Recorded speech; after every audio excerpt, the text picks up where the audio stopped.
saw this thing on TikTok where like if you comb your hair down, then you flick it up, your hair looks really good. How do I look? Oh, I still look like Okay, I'm making a 3-part video series on camera basics for the absolute novice, those people who have never picked up a camera in their life. Hopefully, by the end of this series, I will be able to teach you how to get as comfortable with your camera as possible so that you can operate it with ease, and like even with your eyes closed, you can just set the settings and snap away whatever you want to do with the camera. Hopefully by the end of this series, you will be able to do that. I'm making this a 3-part series so that in case you have already learned a section of this, you don't have to skip through a whole section of the video just to get to the part that you need to learn. So this will be split up into 3 main videos. The first video will be on camera parts and safety precautions. The second video will be on the technicalities of all the different terms of what goes into making a photo and how those different factors affect your image. And the third part will be sort of like a combination of everything and how to merge all of those things in the first 2 videos to just take the perfect photo. Okay, let's get into the first part. Camera parts. Now, unlike those point and shoot cameras that your family would take on a vacation trip or something like that, where all the parts are combined into one system, DSLRs and these type of professional cameras usually come in 2 parts. You will have a camera body and you will have camera lens. As for lenses, you have 2 main categories. The first one is a zoom lens. The second one is a prime lens. Now, the main difference is a bit self-explanatory in the name. Zoom lenses allows you to optically zoom, but prime lenses, it's a single focal length, so you will have to stick with that focal length. Generally, prime lenses have 2 subcategories. One is autofocus prime lenses, and the second category is manual focus prime lenses. Manual focus prime lenses are a bit more difficult to use, but they are generally cheaper than their autofocus counterparts. So if you're on a budget, you can get a manual focus prime lens. Let's start with the camera body. We'll start from the front. Oh shit. Okay, we'll start from the front, then we'll move on to the back. On the front, you typically have a body cap that comes with the camera body. It's just a simple cap that protects the sensor. And on a lens, you have a rear lens cap and you have a front lens cap. Now, on some lenses that maybe, let's say you're renting from school or whatever, it will come with a filter. It's just a piece of glass that threads onto the front of the lens. Now, on the side of the lens, you will typically find 1, 2 or 3 switches depending on what lens you have. These switches operate these main common functions. The first one is to switch between autofocus and manual focus. The second one would be image stabilization, or on this Nikon lens it's VR. And on the 18-135 Canon lens that my friends use at school, it has a zoom ring lock that you can switch on or off to prevent the zoom ring from turning. And that's about as many switches that you can find on a lens like that. Now, on a zoom lens, you will typically find 2 rings.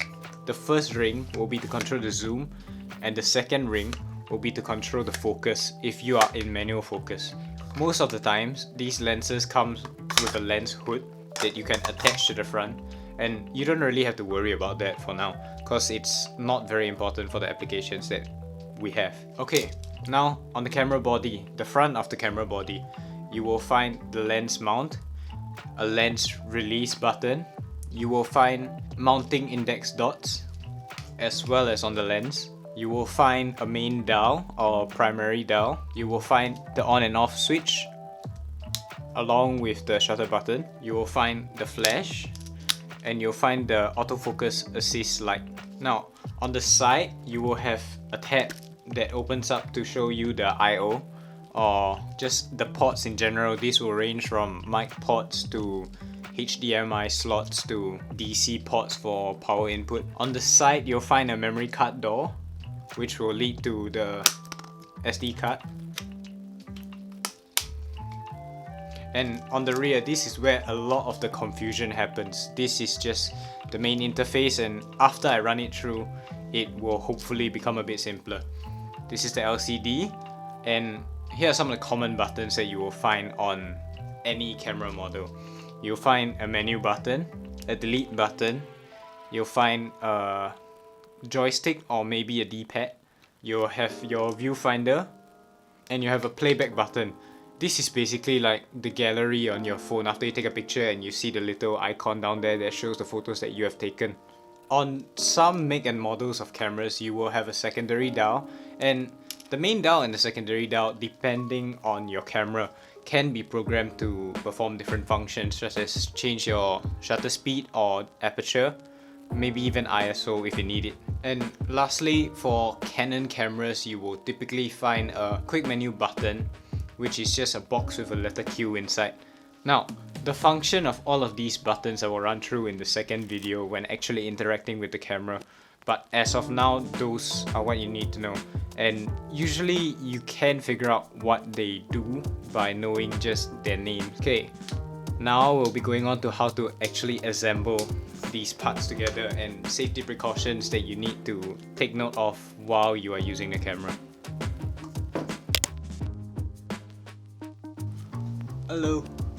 Okay, so now we move on to camera assembly and safety precautions, stuff that you should take note of when you are putting together a camera. Now, I want you to know that cameras, they are built to withstand damage. You don't have to be super gentle with them, you don't have to baby them. They are built to withstand damage. So just do it with confidence, and if you feel the need to force anything, then you're probably not doing it right. It should be very straightforward after this tutorial. Okay, now, first things first, you want to make sure that your camera is off. Don't leave your camera on when you're putting the lens onto the body. Switch it off, and then we can get started. Now, if you're still not comfortable with doing this, the best way to do it is to get a table or working surface so that you have stuff to rest your equipment on rather than having it in your hands and fiddling it. So you start off with the lens, unscrew the lens but leave it on, leave the lens cap on. You can set it down, then unscrew the body cap, face it down. Now the way I do it is I just drop both the caps and I face both of them down. Then you want to find the mounting index dots, yes, on the lens and the camera body. I'm tilting it upwards so that you can see what I'm talking about, but you can just peek underneath and see. So what you want to do is you essentially want to match this dot with the dot on the lens. Pretty self-explanatory. Match it up together. Make sure that no parts are exposed. Like you see, if I were to have it like this and you see that little exposed part, push it confidently until it's flush, right? No part should be peeking out. Then, depending on which camera model you have, you might either turn anti-clockwise or clockwise. On Canon, as far as I know, you start off with the mounting index dot in the center at the top, and then you twist it clockwise. But on Nikon, it's in reverse. Doesn't matter. If you're not sure, as long as you keep it in like that, you can just twist left and right to see which gives, and then push it in. So once it's in, you should be able to feel a click if you can't hear it. Sometimes it's audible, sometimes it's not, but you should be able to feel something, a click. It shouldn't be crunchy or anything like that. Then that's how you know it's done. Now, for storage of the body cap and the lens cap, what I prefer to do is you can screw them in together and it becomes just essentially a compartment. You can store stuff in here. Sometimes I store SD cards in here or whatever, but it's better to keep them as one set. Next, when you are not using the camera, you ideally want to keep the lens cap on. You don't want to leave it exposed like that to the elements, because anything could come in and just damage the lens element. So keep it on for as long as you're not using it. Now we move on to swapping lenses. So it's essentially the same practice. Unscrew the lens cap, take this out. Usually the rear lens cap are interchangeable between lenses, So you can just take it out, swap the lens cap, take this, find the mounting index dot, line it up with the camera body, screw it in. It's not that bad, isn't it?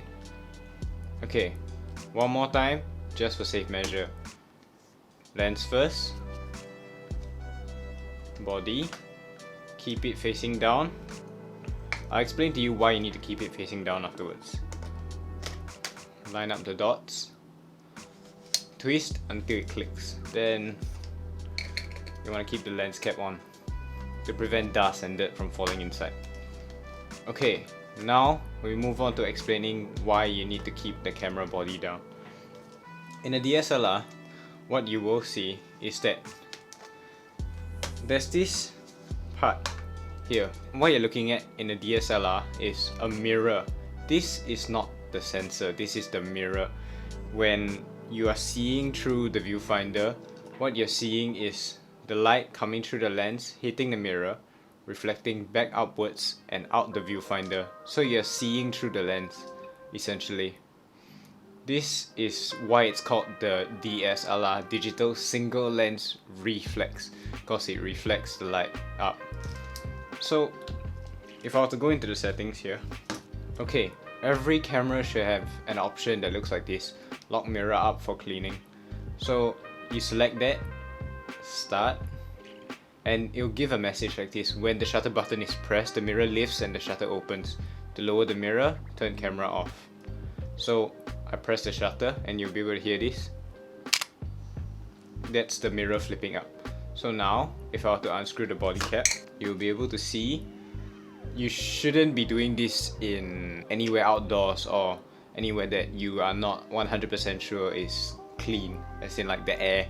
Make sure there's no dust particles flying around. Make sure you're not in the Sahara Desert or anything like that.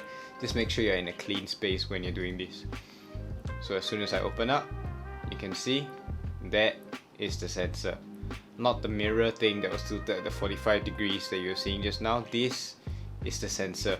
This is the most delicate part of a camera, and at any cost you should try to protect this from damages.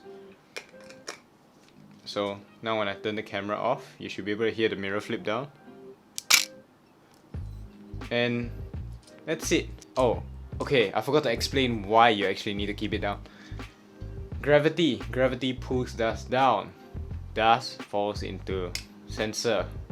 It's that simple, it's really that simple. Just keep it pointed down and you're good.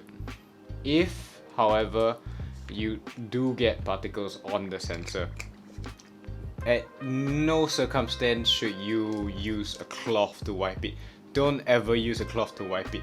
You either get a blower that looks something like this. It looks like a little zeppelin. And again, you go into the menu. You do this thing. Open it up. So now it's exposing the sensor. You keep the camera pointed down and you blow this into the body while it's upside down, so that it will disturb the dust that is attached onto the sensor and it will fall down. Make sense? You don't really want to be doing this while the camera is pointing upwards, because you could just force dust into the internals of the camera. Same thing for lenses really. If you want to get a bit of dust off, turn it down, blow off the dust, cap it, and you're done. It's not that difficult, isn't it? Okay, now we're back here.